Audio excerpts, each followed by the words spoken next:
रही है, आज राजस्थान में अपने आप को जोड़ ना सकी, जहां पर अशोक गहलोत जी खुद अपने आप को जोड़ नहीं पा रहे सचिन पायलट के साथ, और जो यूथ की बात करते हैं, आज ये भारत जोड़ेंगे। अरे कांग्रेस जोड़ो, कांग्रेस को जोड़ो। त्रिवेंद्र रावत हमारे पास नहीं है, हमारे पास रूपानी नहीं है, हमारे पास खट्टर जैसे खट्टर लोग नहीं है, हमारे पास हाँ खट्टर अच्छा शब्द मैंने बोला है, वो अच्छे लोग हैं, लेकिन क्या इन लोगों का कहीं चेहरा कभी था मुख्यमंत्री के लिए? ये हमको उपदेश दे रहे हैं, पर उपदेश कुशल बहुत तेरे, अपना न पहले दीप तले अंधेरा है उसको देख। मैं आ गया बिल्कुल आ गया जी। हाँ, कहाँ से?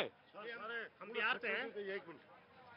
ये कांग्रेस वाले हैं श्रीमान जी, मैं हरियाणा से हूँ। खट्टर का आपने कार्य देखा? खट्टर खट्टर कर रहे हो आप? कभी हरियाणा में आए हो आप? कभी आए हो हरियाणा में? हरियाणा में आए हो कभी आप? कहाँ है? कितना अच्छा काम किया है उसने, कितना अच्छा काम किया है, कितने रोड निकाले हैं, और जमीन की क्या वैल्यू थी पता है आपको? 1 करोड़ 22 लाख रुपए एकड़ किसी ने भी दिया हो। कांग्रेस कितनी देती थी? सुनो, हेलो माय डियर, कांग्रेस देती थी 52 रुपये गज। ये कितने दे रहे हैं? ये दे रहे हैं 52 रुपये गज कांग्रेस देती थी, और ये 1 एकड़ जमीन के देते हैं 1 करोड़ 22। रुको मैं आ रहा हूँ। अनुजा रोजगार के मुद्दे होने चाहिए ना, ये प्रॉपर्टी डीलर का काम यहाँ है सरकार का। सरकार प्रॉपर्टी डीलर का काम। समग्र विकास, अर्थव्यवस्था में समग्र बात है जी। रुको प्रत्येक जी, अभी अनुजा जी कह रही थी कि चीता लाने से जमीन के रेट बढ़ गए। मैं कहता हूँ 100-200 चीता लाओ, देश की आर्थिक स्थिति नंबर 1 पे हो जाएगी। 5 नंबर पे देश पहुंचा है। इनको पता है कि सांख्यिकी के जो एनएससी के एक मेंबर थे मोहनन जी, उन्होंने इस्तीफा क्यों दे दिया था? कि सांख्यिकी के साथ सरकार का दबाव था, उससे छेड़छाड़ हो रही थी। अब ये बताएं कि ब्रिटेन अगर भारत से पिछड़ गया है तो हालत ये है कि ब्रिटेन की आमदनी पर व्यक्ति हमसे 20 गुना ज्यादा है। उनकी 45,000 डॉलर, हमारी 2,000। तो अगर वहां तक आप बात करें, और उनकी जनसंख्या कितनी है? 7 करोड़, हमारी कितनी? 138 करोड़। तो ये बराबरी किससे करेंगे? बराबरी तब होगी। देखिए, मैं एक चीज कहना चाहता हूँ, एक चीज। रुको मैं आ रहा। तुम्हारी फाइलों में गांव का मौसम गुलाबी है। आदम गोडवी है। हाँ जी। तुम्हारी फाइलों में गांव का मौसम गुलाबी है, मगर ये आंकड़े झूठे और ये दावे किताबी है। जी बोल रहे हैं। देखिए, हम लोग बड़े सालों से सुन रहे ब्रेक्जिट, ब्रिटेन का यूरोपियन यूनियन से एग्जिट होना। क्या हमने सुना है चेक्सिट के बारे में कि जब बड़े बड़े विश्व के मोल चीन से अपने व्यापारिक नातों से बाहर निकलेंगे, इसका निष्कर्ष क्या निकलता है कि हमारे महान मुल्क हिंदुस्तान को इसका फायदा मिलेगा, और यहाँ पर उसके संकेत मिल रहे हैं।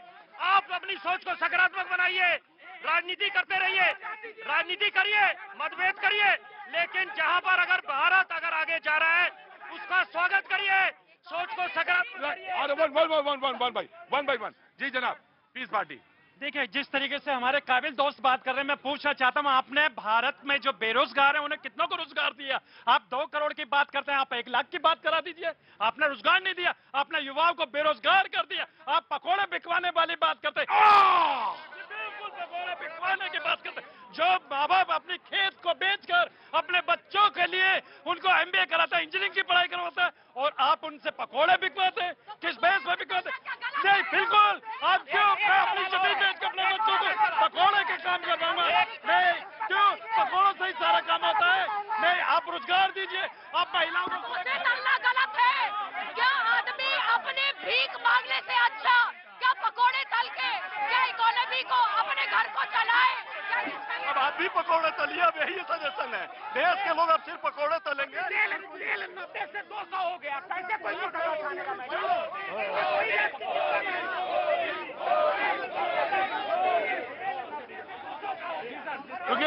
रुक जा आराम से।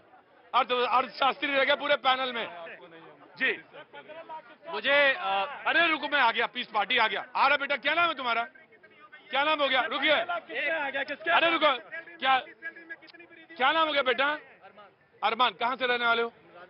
राजस्थान से। और आप जनाब? बगल में ही तो है बिहार। हाँ जी।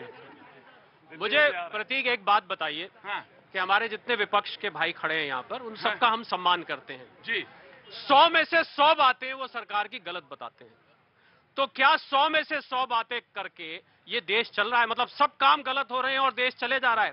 पहले तो यही शेर देश तो जनता चला रही है। जनता ने किसको चुना है?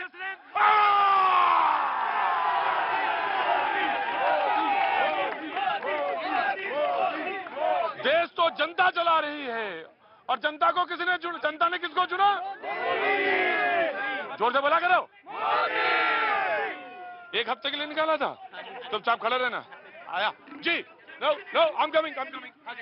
अब बात आई रुपए के कमजोर होने की, तो रुपए का मैं सब भाई बहनों को यहां बताना चाहूंगा, अगर आप विश्व की दूसरे देशों को देखें, आप कहेंगे भारत आज एक चमकता सितारा है। मैं कोई बीजेपी का साथ नहीं दे रहा हूं, मेरे पास सारे आंकड़े, Indonesia, Malaysia, Brazil, Japan, China, Europe, Britain जो हम पे राज करता था, उन सब की करेंसियों की बुरी हालत है।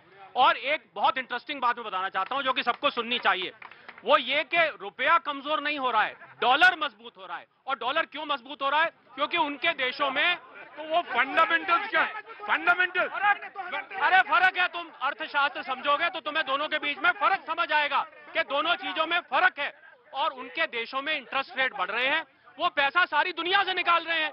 और एक बात और, आरबीआई के रिजर्व्स की कोई भाई साहब बात कर रहे थे, $100 बिलियन आरबीआई की तारीफ करनी चाहिए। अगर आरबीआई ने ये खर्च ना किए होते तो आज डॉलर 100 रुपए का एक होता। मुझे तो एक मैं आ गया जी, बिल्कुल चांस मिलेगा। कैसे हैं आप? ठीक है, सब बढ़िया। नाम भूल रहा हूँ मैं थोड़ा।